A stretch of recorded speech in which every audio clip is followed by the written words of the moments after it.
점심 식사는 맛있게 하셨습니까? 예. 오랜만에 뵙는 것 같습니다. 왠지 한 해가 돼서 새로 시작하니까 새로운 마음인 것 같습니다. 여러분은 요즘 사람들이 말하는 인싸 혹은 아싸라는 단어를 아십니까?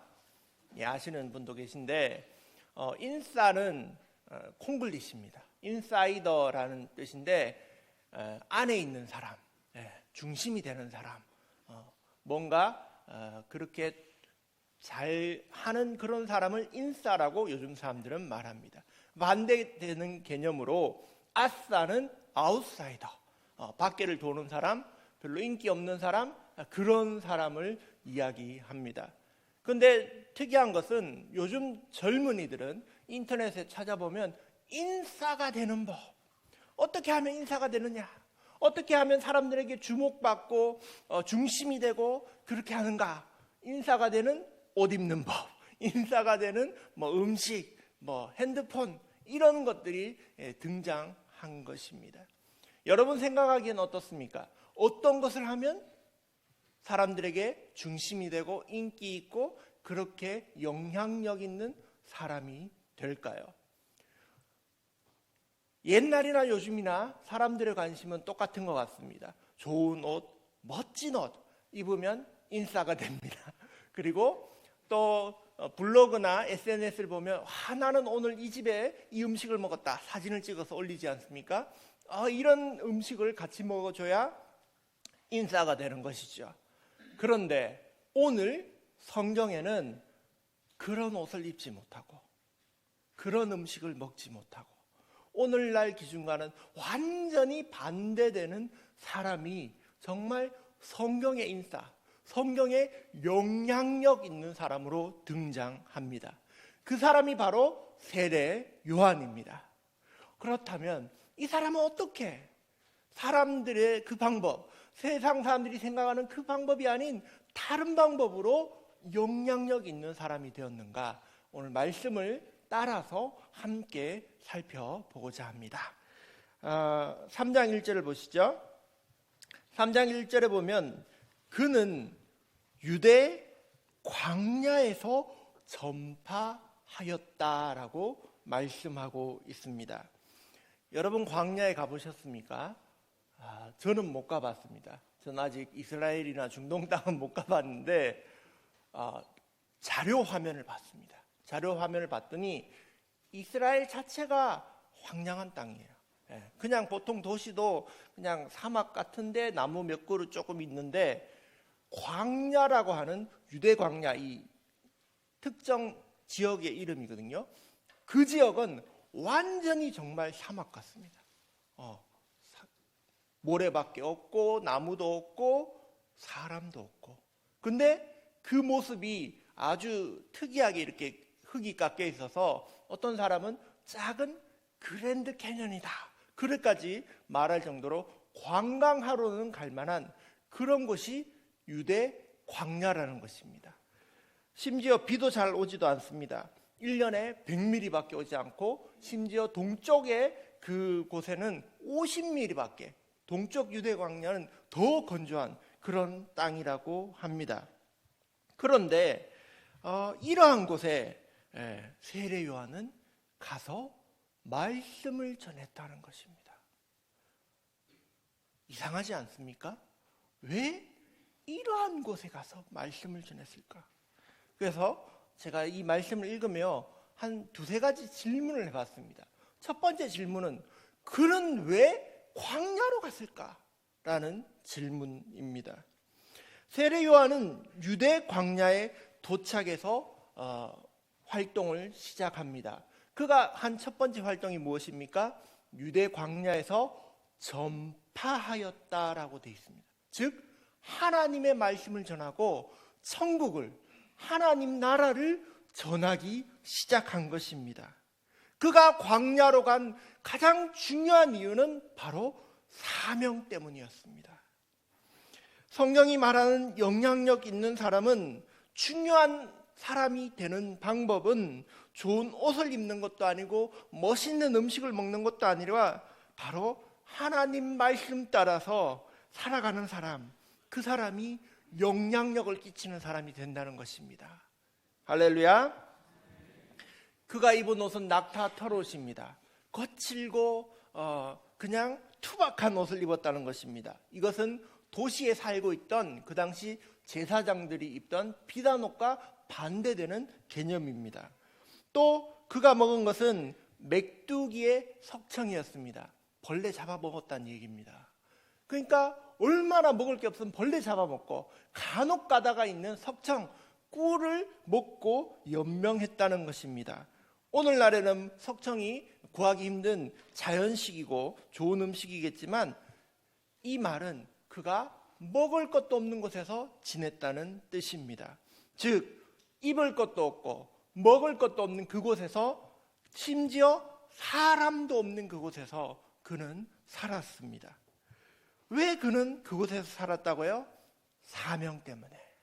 사명 때문에 그는 그곳으로 갔습니다. 근데 이 모든 것을 다 생각해도 제가 한 가지 이해가 되지 않는 게 있습니다. 복음을 전하려면 적어도 한 가지는 있어야 됩니다. 제 생각에는 뭐냐 하면 복음을 들을 사람이 있어야 됩니다. 들을 사람이 있어야 말을 하죠. 근데 광야는 어떤 곳이라고요? 그냥 사막이에요. 완전 사막인데 사람이 안 살아요. 근데 그곳에 가서 복음을 전했다는 거예요. 어떻게 그렇게 할 수 있었을까? 왜 그렇게 했을까? 그것이 참 큰 궁금증이었습니다. 그러나 그는 궁금해하지 않았습니다. 주저하지도 않았습니다. 그는 그 사막으로 갔습니다. 그 광야로 갔습니다. 그리고 하나님 나라를 외치며 전파했던 것입니다. 회개하라, 천국이 가까이 왔느니라. 그래서 성경 말씀을 살펴보는 과정에 그가 어떻게 광야에 갈 수 있었는가를 깨닫게 되었습니다. 두 번째 질문, 어떻게 그는 광야에 갈 수 있었을까? 20세기 초에 유명한 그 정신과 의사가 있습니다. 프로이드라는 사람이죠. 이 사람을 통하여 정신과 심리학 이런 것이 발전됐는데, 프로이드는 사람이 가진 본능을 두 가지로 이야기합니다. 에로스와 타나토스입니다. 에로스는 쉽게 말하면 즐거운 것을 하고 싶다라는 의미입니다.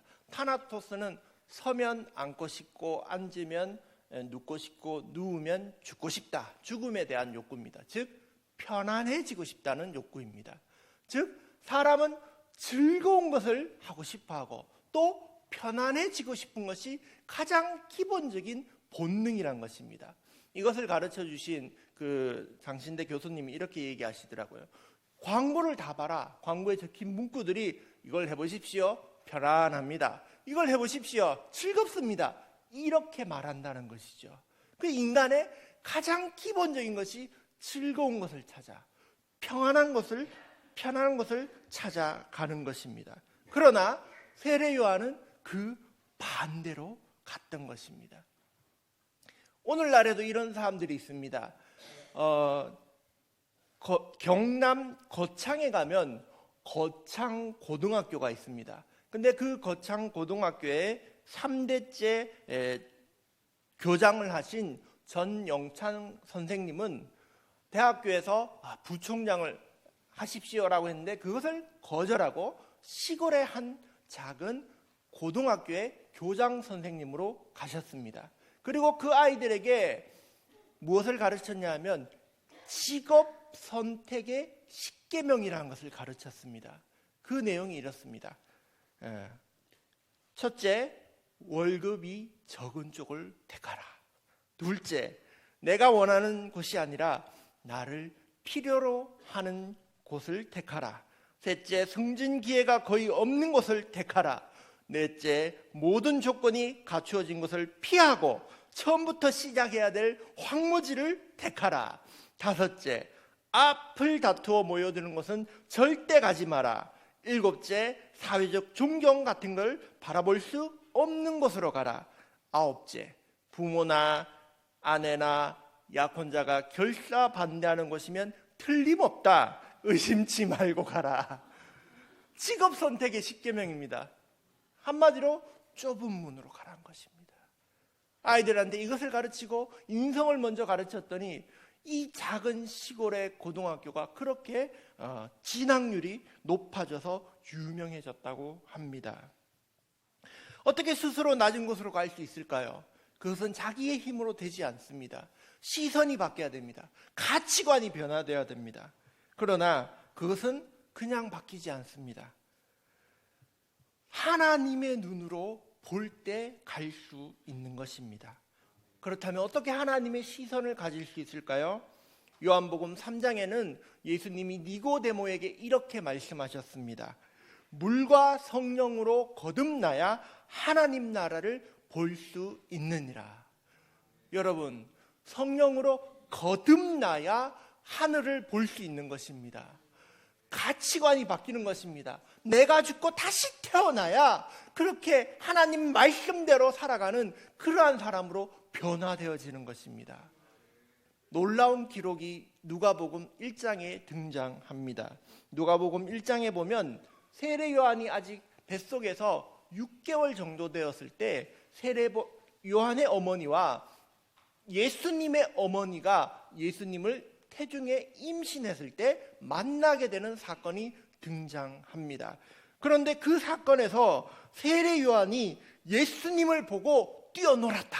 뱃속에서 예수님을 보고 기뻐했다라고 되어 있습니다. 그런데 뭐라고 되어 있냐면 어머니 엘리사벳이 성령 충만했다라고 나옵니다. 세례 요한은 어떻게 그러한 사람이 될 수 있었냐 하면 모태에서부터 성령 충만한 사람이었기 때문입니다. 하나님의 가치관, 하나님의 시선으로 바라볼 수 있는 것은 성령 충만할 때 가능한 것입니다. 성령 충만한 사람 되시길 축복합니다. 그리고 세 번째, 그는 그렇다면 가서 무슨 말을 했는가? 그가 말한 내용은 간단했습니다. 회개하라, 천국이 가까이 왔느니라. 어려운 말이 아닙니다. 천국을 전하고 하나님 나라 전도할 때는 단순한 말이면 됩니다. 회개, 천국입니다. 회개하면 하나님 나라를 갈 수 있는 것입니다. 길지 않습니다. 복잡하지 않습니다. 그것이 바로 복음입니다. 그렇다면 천국은 무엇일까요?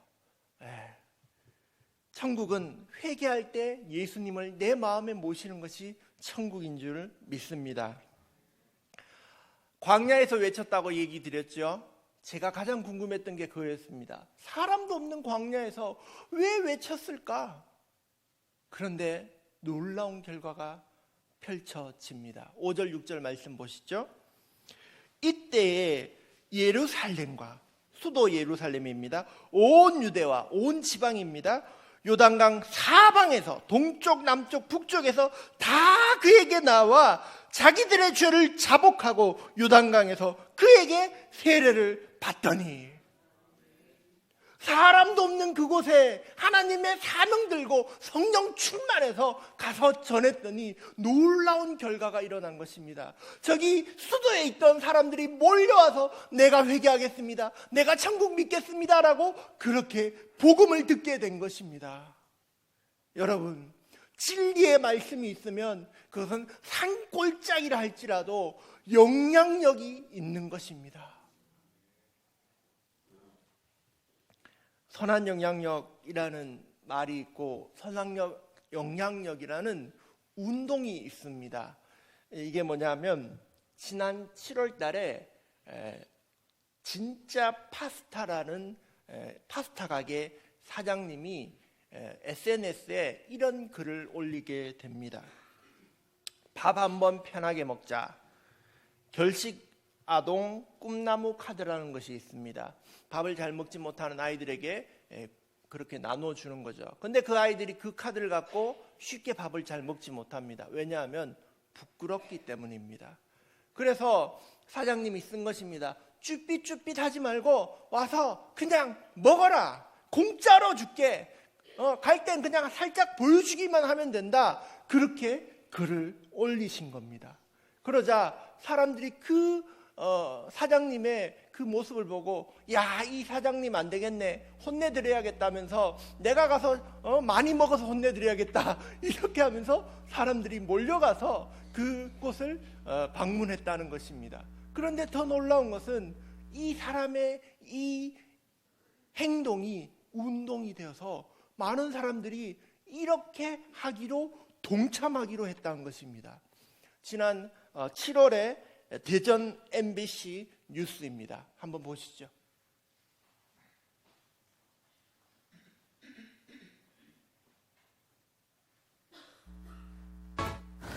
선한 영향력이라고 들어보셨나요? 최근 SNS를 중심으로 결식아동을 돕는 자영업자의 선행이 확산하고 있는데요. 우리 지역에도 사회에 선한 영향력을 퍼뜨리고 있는 이들이 점점 늘고 있습니다. 김광현 기자가 만났습니다. 5시까지 했었는데요. 대전에서 자영업을 하는 임주영 씨. 임 씨는 이달 초 급식 카드를 들고 편의점 앞에서 서성이던 초등학생들을 목격했습니다. 보는 눈이 많을 때는 학생들이 급식 카드를 쓰기 주저한다는 이야기에 직접 도시락을 만들어주기로 결심했습니다. 계란말이 도시락을 만들어주는 거죠. 갖고 갈 때 그냥 감사하다라고 하더라고요. 근데 뭐 그거 말 한마디만으로도 뭐 그냥 마음 편하고 좋죠. 이 볼링장은 급식 카드를 제시한 청소년에게 친구들과 무료로 볼링을 즐길 수 있게 했습니다. 먹는 것만큼 노는 것도 중요한 청소년기에 더 많은 놀거리를 주고 싶다는 생각입니다. 아이들이 사실 놀 공간이 요새 많이 없잖아요. 근데 이제 저희 볼링장 같은 경우는 아이들이 뭐 좀 즐겁게 놀 수 있고 좀 안전하게 놀 수 있는 곳이다 보니까 한 달 전 서울의 한 식당에서 시작된 선한 영향력 프로젝트. 벌써 대전과 천안의 업체 5곳을 비롯해 전국 50여 곳이 동참하며 빠르게 번지고 있습니다. 그냥 일상 속에서 누군가한테 뭐 길 모르면 물어볼 수 있는 것 같이 그런 도움이라고 생각했으면 좋겠어요. 그래서 미래에 또 다른 누군가에게 베풀면 되잖아요. 평범한 이웃의 작은 손길로 시작된 선한 영향력. 어느새 큰 물결로 번져 우리 사회를 밝게 비추고 있습니다. MBC 뉴스 김광현입니다.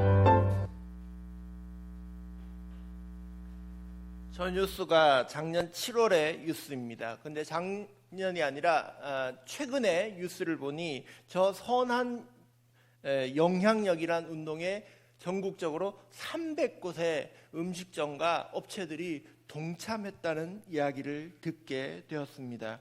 선한 영향력은 가만히 있어도 이렇게 퍼져나간다는 것입니다. 요한복음 13장 35절에 예수님이 이렇게 말씀하셨습니다. 너희가 서로 사랑하면 이로써 모든 사람들이 너희가 내 제자인 줄 알리라. 여러분, 가장 강력한 전도의 도구는 바로 사랑입니다. 우리가 서로 사랑할 때 우리 가운데 계신 예수님을 보게 될 것입니다. 제가 이 말씀을 준비하면서 어제 청년들한테도 동일한 본문으로 전했는데 계속 마음속에 궁금증이 들었습니다. 요한은 하지만 왜 광야로 갔을까라는 것이었습니다. 그래도 사람 조금 있는 도시로 가서 전할 수도 있고 사람 많은 곳에서 전할 수도 있었는데 왜 광야이고 천국을 전했을까? 이사야서 43장 19절에 이렇게 말씀하십니다. 보라, 내가 새 일을 행하리니 이제 나타낼 것이요 너희가 그것을 알지 못하겠느냐? 반드시 내가 광야의 길을 사막의 강을 내리니. 예언의 말씀이었던 것입니다. 하나님은 이사야서의 예언에, 구약의 말씀에 그렇게 말씀하셨습니다. 광야에 꽃이 피고 그곳이 변하여 천국과 같이 될 것이다. 그것이 바로 하나님의 말씀이었던 것입니다. 그것 때문에 그는 사람이 없는, 먹을 것도 없는, 입을 것도 없는 광야로 가서 거기서부터 복음을 전파하기 시작했던 것입니다. 하나님은 광야도 강으로 만드시고 영향력을 끼치는 곳으로 만드시는 분인 줄 믿습니다. 여러분 삶 속에서도 이러한 선한 영향력이 퍼져나오기를 축복합니다. 사명을 위해 살아가십시오. 성령 충만하십시오. 천국을 전하는 저와 여러분이 되시길 예수님의 이름으로 축복합니다. 아버지 하나님, 우리와 함께 하시며 우리의 길을 예비하시는 주님을 찬양합니다. 하나님은 참으로 광야의 길을 사막에 강을 내시는 분인 줄 믿습니다. 우리의 메마른 가슴에도 주님 복음의 단비를 뿌려주시고 은혜의 강이 흘러넘치게 하여 주시옵소서. 우리에게서 흘러가는 이 선한 영향력이 이 나라를 흔들고 예수 그리스도를 증거하는 주님께 영광 돌리는 우리들 에게 붙잡아 주시옵소서. 감사드리며 예수님 이름으로 기도드립니다. 아멘. 이후 순서